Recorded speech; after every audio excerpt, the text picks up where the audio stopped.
All right, here we are with AJ Shiley. AJ, thank you so much for joining us, man. How you doing on this lovely, rainy Memorial Day weekend? I am doing great. Just I had been looking forward to that sunshine, that vitamin D, some time off. And I think the good thing about the cold and the rain is it gives you a nice excuse to just herkle derkle, stay in bed, sit Completely. on the couch.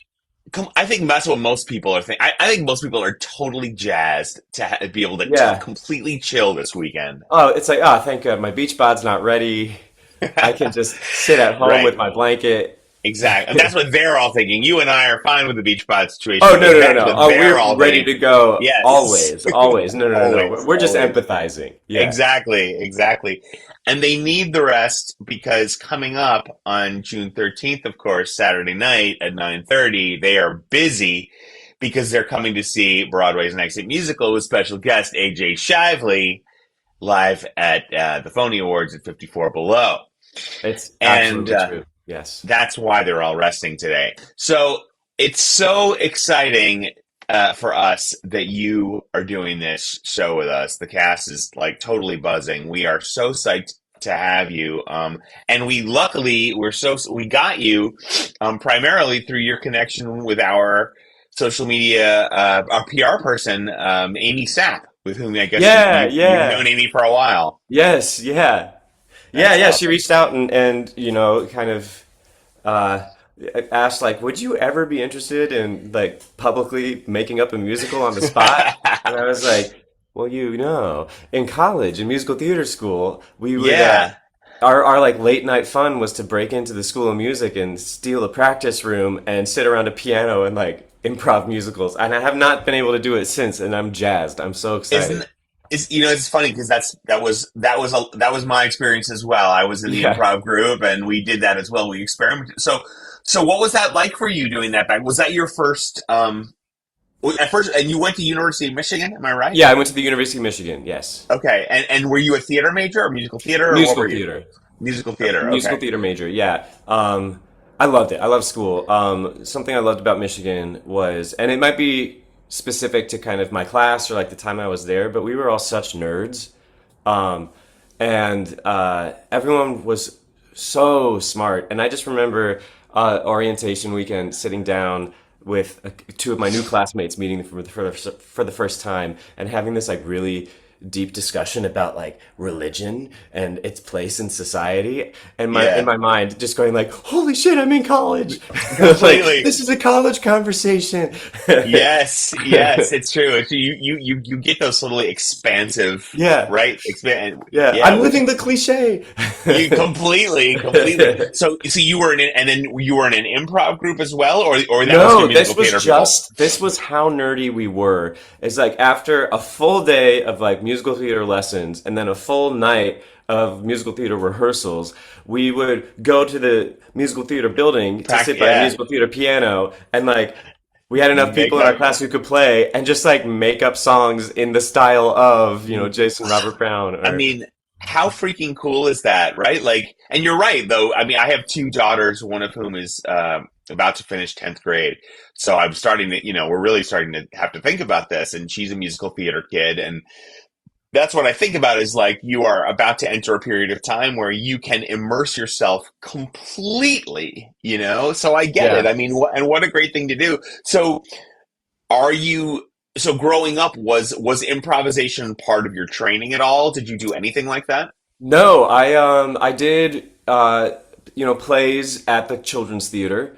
And I was always a huge fan of really anything. I loved Saturday Night Live and Mad TV growing Right. up, of course. And when I was really little, all that. I know that's more sketch than improv, but Yeah, yeah. you know, uh and I have always been an admirer, and I've always been too shy to like try it in public. And like I know, I take like the 101 level at UCB, right? The like Yeah. intro course and that kind of stuff. And but I didn't really follow through with it, and it's something that I've been more of a fan of than a Yeah. participant in. Um, and I love it. I guess my biggest improv experience is coming from a big Irish Catholic family and just like trying to hold attention at the dinner table, you know? Yeah, absolutely. I mean, and I think a funny thing is that a lot of people's perception of improv, I think, is that it's about being clever and it's about being fast and right. And I mean, it's ultimately like coming up with ideas, and Yes.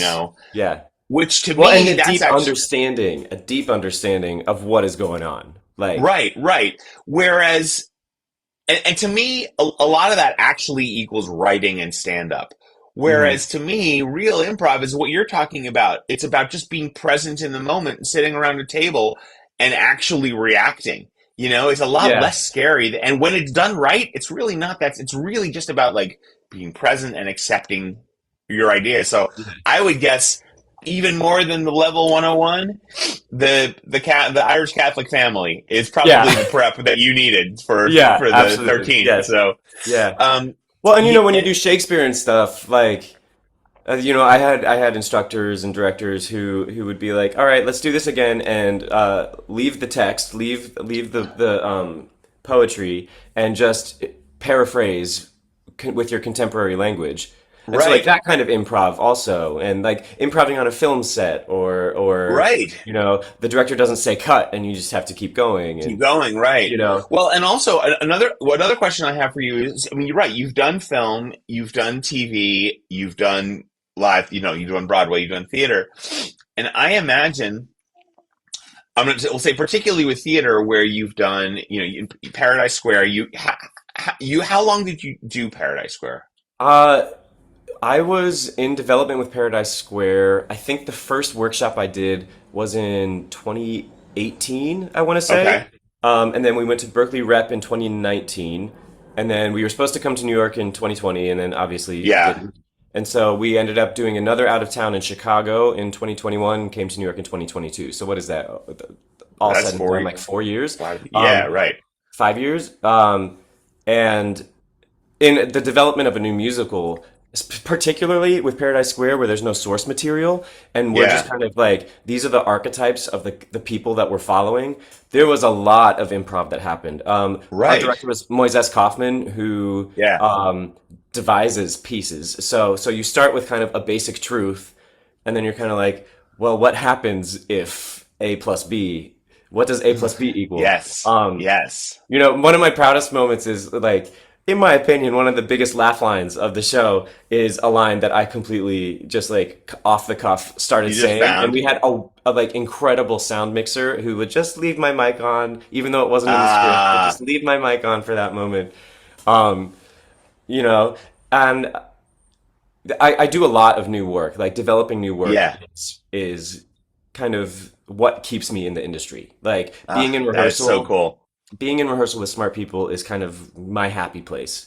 Um, Yes. and there is a lot of experimentation that happens. And you have to listen hard and you have to kind of anticipate where a story could go, like a Yeah. microsecond before it goes there, right? Yeah. So, okay. So that's a great moment to dig into. So anticipate where a story will go a microsecond before. So I think what you're talking about is exactly what improv is. Yeah. And my question slash challenge to you is it a microsecond before, or is it that in order to get yourself there, you're just so present that just like you would be in life, you're ready to pivot wherever it goes? I think it's that. I think it's that as long as you have already been picking up little breadcrumbs, like a phrase somebody said that like Yes. either they laughed at a lot or you thought sounded insane. So that Right. those callbacks, which is the same as being in conversation with like a really loud, boisterous family who like probably all have ADHD. Like, Yes, yes. like, Like it's like somebody that you can really banter with, someone you know well, yes, someone yeah, right. And then it's like especially I would guess with a family like you're like that comfortable with, you're so comfortable with that you can be present enough, you could pick up on everything, you could bring things back, and yeah, also you're so, you went to school, you studied, you're so good in your craft that you understand what the trajectory, in a sense, needs to be. You understand the arc of a story. You understand, Yes. you know, how a character moves through space and through your body. Yeah. You have all the tools in place you have the technique and the tools in place to apply it on top of that presence, and thus you are capable of providing something that seems fluid. Right, you understand structure. So you're like, okay, Right. well, we've already crossed kind of what has to be the climactic moment of this piece. So like, or like, we've crossed the midpoint. So like, I can't bring up a new midpoint. I have to Yeah. let's ski this hill. Like, we've Right. climbed up the mountain. Let's ski back down now. Yeah. So Right, you're a like pro. understanding the structure. Yeah, Yeah. yeah. You know how Um, to improvise. You've done this already. You've been doing it your I'm whole still life, nervous man. though. I'm still nervous. Well, yeah. Well, Well, and you guys are, because to join a team who knows each other so well to like be the interloper is very intimidating. Because and yet, I think what makes the team good is that everybody everybody's top skill is acceptance. sure, sure, that was You what I was know? gonna say in response to what you were just saying about like kind of having your technique and kind of letting go of everything else, and also being willing, like being familiar enough with the people you're with to like maybe like tease them or like to not be Yeah. polite, really, Right. like Right. that kind of like Yeah. intimacy is for a lack of a better Absolutely. word. Yeah. And we also sometimes we talk about the fact that in this we have an interesting situation in this cast, and I've been lucky in my career because I've always had this. I'm a strange beast in that I'm literally a professional improviser. Like I've managed to Right. build a career on improv, which is weird. And in my whole improv career, I've always worked in casts. Like I've had people that I've worked with, a cast of four for 4 years, and then someone Right. switches out and everything. So it's very similarly to any show. It's very cast based, and the the power of that is right. We all know each other very well, but we are all it's all conditioned on the fact that we can accept each other. But because there's only four of us, like everybody's kind of got to be a home run hitter. Like Yeah. you can't, you know what I mean? But in order to be that home run hitter, it's what you're saying. It's like you don't. There's no room for politeness. Like Yeah. just take the big swings. Take the Like shot. Yeah. Yeah. and trust that everyone's gonna whatever that big swing is, everyone's in. Yes. 100%. Which Absolutely. which takes away the fear on the side of the big swinger, because if you're going to be accepted, great. Yeah. Well, and You if you know miss that swing, then you know that someone's going to be there to catch that ball and like exactly, turn it into something exactly. else. Yeah. Yeah. Yeah. So my question to you, which was like 10 minutes ago, which we've managed to veer off beautifully from, is you do theater, you do music, excuse me, you do stage, you do screen, you do big screen, small screen. Um, where when you're on stage, let's say, and you're doing Paradise Square, and you've done it for all of these years, you've done 5 years of it, and you're doing it again, where is the improv in that? Like, you know what I mean? How do you keep it fresh, and Yeah. how do you find improvisation within that? Um, it's definitely a show by show basis, but for that particular production, it took place in a bar, and so there were probably at least a dozen people on stage at all times. So if you weren't the center of the story, because as we were just saying, when it's your turn when like it's your at Yeah. bat, and if your scene partner's at bat, like you go play first base, right? Like you Yes. can't have too many home run hitters swinging at the same time. Right. So a lot of it was a story about community, and so one of the most important things about the evening was feeling like you were in with family, like you were in this big, messy, chaotic family. And so when you weren't in the scene, again, trusting the mixer to like manage your microphone level, Yeah. we all stayed in character the whole 2.5 hours of that show. Like there were plots happening upstage that nobody knows about that just like enhance the richness. So when you have a one line interaction with somebody, there's already a whole history of you can feel that Right. humanity between them. That's one way improv, absolutely. Yeah. We also like when changes are implemented, or that like you get a new song, but it hasn't been staged or anything yet, and you are at the point in the process where you're trying to do runs. We would like improv Yeah. dances, like big dance solos. We would do like improv staging. I really enjoyed. Um, we were kind of told like this is your set. The bar's here. Front door's there. Back door's there. The light is here. Go. Exist, right? That's And great. that's great. So that provides so much. That just makes a performance alive because you're improving. You're like, how? What Yeah. does a human do? Like, Yeah. but in a different situation where you're like, okay, and again, you have to use the same words and everything like that, but you find Yeah. nuance. Like you say the word fork too many times, it loses its meaning, right? Right. But fork in context, like, can mean a million different things. Right. Um, And I and guess the way you say whatever comes before fork affects the way you say fork. exactly, or like if you Yeah. dropped a prop earlier in the scene, you can be like, Yeah. it's just like context. There's limitless possibility to Right. what any word can mean in the Yeah. context of a show. But if you have an experience where you're like either being put into a show that's like a well-oiled machine, or you have a director who's like very specifically staging you, being like, okay, when you start the line, you are on stage left, number 8. When you say this word, put your hand on the table and then cross to number 3.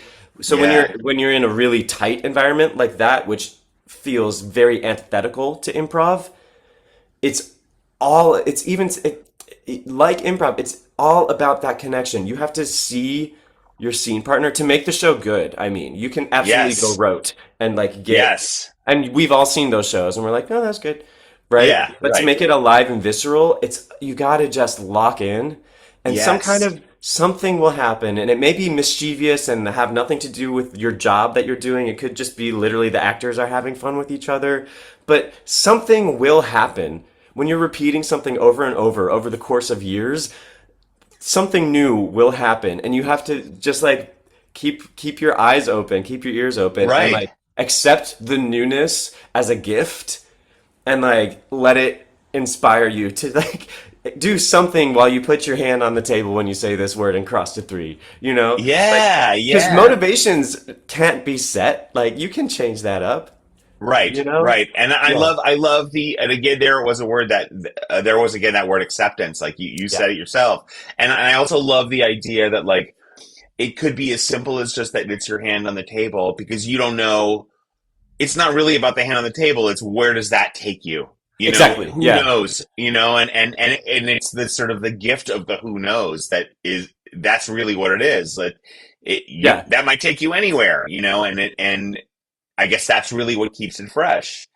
We Um, had a guy in Paradise Square again because it's all of us and we're trying to basically our set was like scaffolding, right? It's not a yeah, literal set. And so you're trying to like in this like nasty dive bar in the 1860s, trying to like give the vibe of it. And we had one guy in our ensemble who one day I was like, he is he is seeing and stomping on cockroaches, and like he was so specific about it that I could like I could tell like you knew what he was doing, and like nobody told him to do that, and he wasn't upstaging, he wasn't like making a show about him, he was just like seeing a cockroach and like, that and I is was like, this amazing. is so smart, and that's improv, like Yes. that's improv, not just for laughs, not just for like the No. SNL of it all, or like, but Right. that's like Just that him being present. him being present, and that is something that maybe somebody in the audience will kind of see out the corner of their eye and just take in, and all of a sudden the bar changes for them, the image in their head Yes. becomes more specific. Yes. Yeah. Absolutely. My stepfather was a dancer on Broadway. He was in Fiddler on the Roof, the original production, for 11 years, Oh actually. wow. As a matter of fact, just yesterday, 11. 11 years. That's Yeah. And crazy.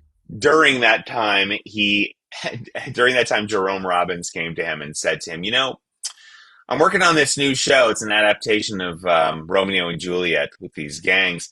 And he was like, I'd love you to be one of the dancers. There's these two gangs, there's the Sharks, the Jets. I'd love you to be one of the Jets. My stepfather, who was a wonderful human being, way too humble, said his response was, I don't feel comfortable with my jazz dancing. And like Jerome Robbins like begged him, you got to do Yeah, this. And he kept saying no. So eventually Jerome Robbins got it, but he could have freaking been a Jet. that's crazy. Meanwhile, yesterday, I just because this just came up, I just found this yesterday and going through a whole bunch of things. This right here, I'll show it to you. This is a little, it's like a little keychain, I guess they were given during the production. And I was looking at it yesterday. His name was Lorenzo Bianco. And it says, to Lorenzo Bianco from Hal Prince. Oh crap. That's so freaking cool. That Oh wild. man. I mean, he could have been a jet, but he did have steady employment for 11 He years on did for Broadway. That's 11 crazy. years. He's in the film too. Yeah, if you've ever seen the Oh, film really? Oh yeah, okay, of okay. I gotta look him up. Fiddler. Okay, okay. Yes, yes. Yanko. You'll Okay. see. There's the scene in the inn where Tevye bumps into they're all dancing, singing to life, and at one point Tevye bumps into one of the Russian dancers, and they have a moment, and the Russian dancer puts out his hand. That was my Yeah, stepfather. and that's your stepdad. Ah, was he Yeah, one of the bottle dance guys, or? he sure was. Ah! Yeah, yeah, yeah. Well, so I've But watched him many times. you have. But the reason I bring big red hair, beautiful red hair. So Okay. the reason I bring him up is he would tell me a story. He and Zero Mostel were friends, so I remember growing up that like sometimes I would wake up in the middle of the night because the phone would ring at like 2 in the morning, and I would answer the phone, and my mom would answer the phone at the same time, and whatever, and there would be some crazy loud dude on the other end yelling crazy thing. And it turns out it was Zero Mostel Just just Zero calling Mostel, to, Colin, from yeah, somewhere, exactly, having drunk being something. wild, exactly.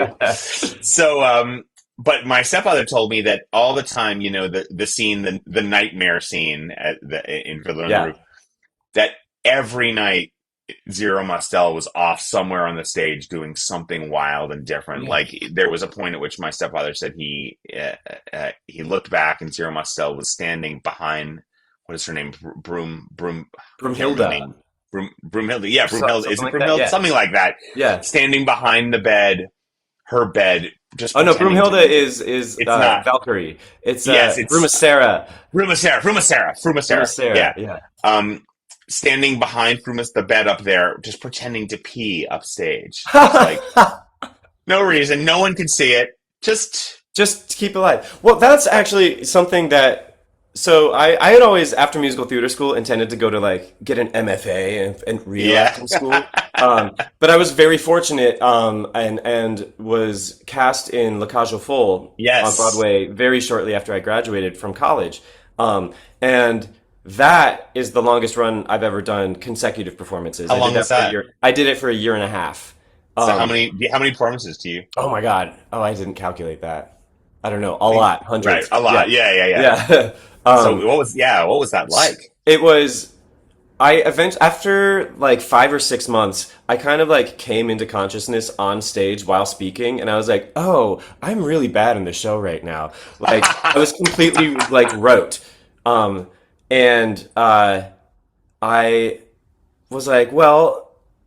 If I'm not going to grad school, like this can be my grad school. Stanislavski, if you read Yeah. his books, the whole third year of his 3 year program is working on a single role for the whole year. And I was like, well, here I am in Wow. this role. Let me see what I can do with it. Like, how do you maintain a role? Yeah. And watching Douglas Hodge, who won the Tony that year for his performance of as Albin, who had done it on the West End, he had already been performing this role without a break for like 3 years, came to Broadway. He was still fresh as a daisy, right? Still like beautifully nuanced, alive performance.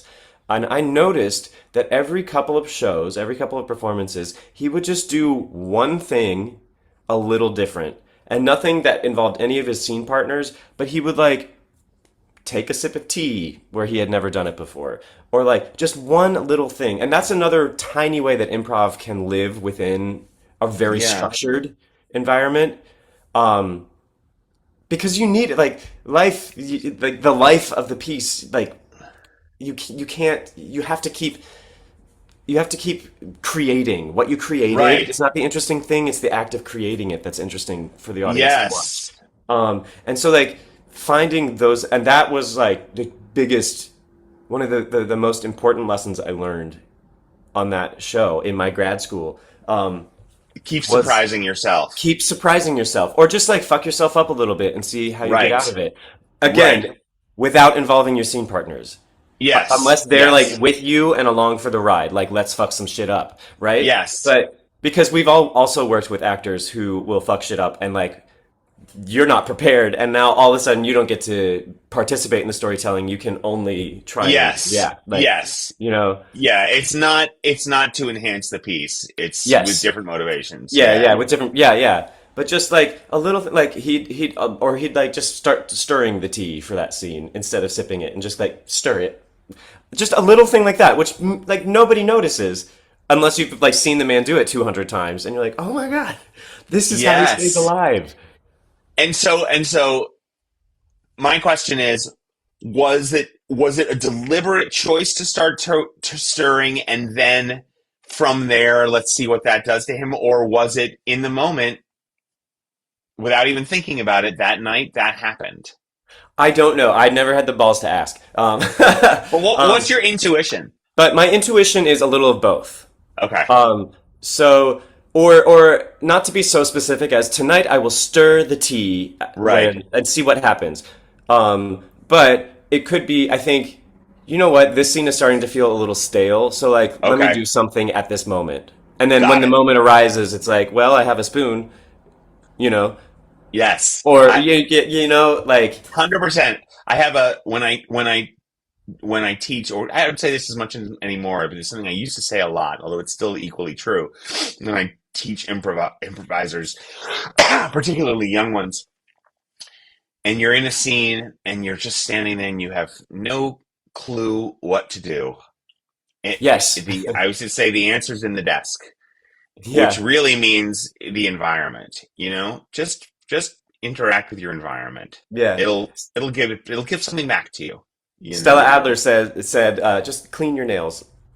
If you suddenly feel aware of your body, just clean your nails, That's fascinating. and It's true though, then you I can guess. relax. Yeah, Yeah, it directs your focus to a mystery. exactly. Yes, Yeah. yes, That's wonderful. Oh, well, speaking of directing your focus to a mystery, so we'll direct your focus to the mystery of June 13th. So you say that you are nervous that night, and you said it's because you're sort of the new person coming into this pre-existing group.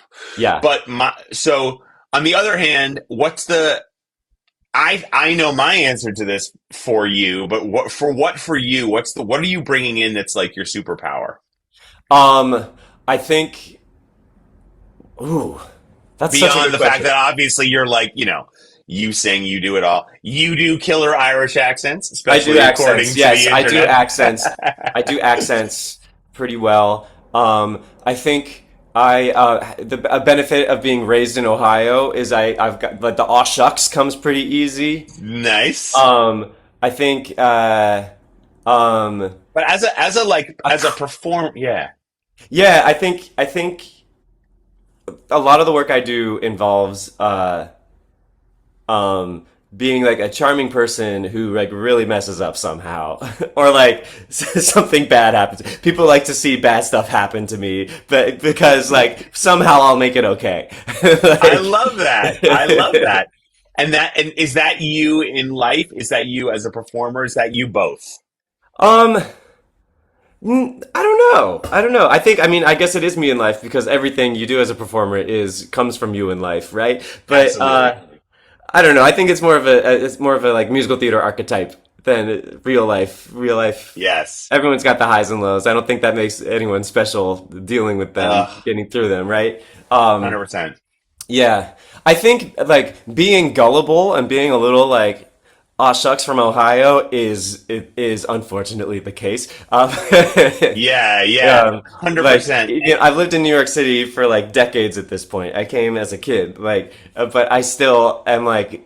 I'm like a sucker. I'm just like a sucker. I'm a mark. If someone's like ready for a scam, they're like that guy, and I'm like, yeah, totally. Tell Yeah. me about it. Yeah. Me too, man. We're both eager and excited, which Exactly. is awesome. Like every movie trailer, I'm like, this is maybe the best movie I've ever seen in my life. I cannot wait. That's hilarious. We are the same person in Yeah. this Ohio's moment. a test market, man. I was like raised to be open to the ideas.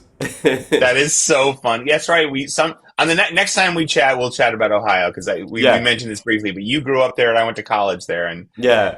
we both have a love for it. So that's freaking Yeah. awesome, man. Yeah. Well, and we cannot wait. We cannot wait for the 13th. We really can't. So June 13th, 9:30 p.m. 54 Below, Broadway's Next Musical Live with H.A. Shively. We'll hear some. We'll see the not the gullible, but the lovable guy who will Yeah. fall for anything, but will be present the entire time, accepting his incredible ideas. And who knows what'll happen? Who knows what will happen? Who knows? Thank you so much for doing this, man. We can't wait to Of work with course. you. Of course. I'm so excited. And I'll see you enjoy soon. your weekend. Yeah, we'll see you soon. All right, take care, man. Thank you.